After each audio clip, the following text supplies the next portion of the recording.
Racing gas is started with gentle sprint, break quickly to start, etc. Manaliga is on the outside, in between horses, Excelsior, Dabong Ligaw, Third Moore comes next, then followed by Dancing Storms, while Pax Britannica is the early trailer by about 12 lengths of the leader.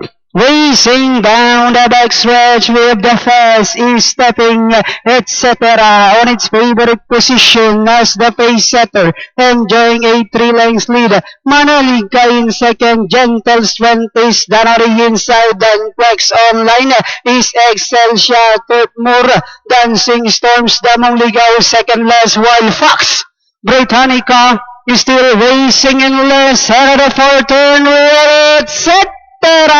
Moving up now is Gentle Strength together with Manaliga on the outside. Then comes Excelsior, Third Moore, Dancing Storms, Damong Ligaw, and Pax Britannica. And they are now entering the home stretch. The lead now belongs to Manaliga by about 3 lengths over Gentle Strength in second. Etc. is running by the rail third. Last 100 meters we have Manaliga now racing away by about 6 lengths, and finally Jackie Kelvin Bete Abobo Manaliga, Gentle Strength, then comes etc. Third Moore, Pax Britannica.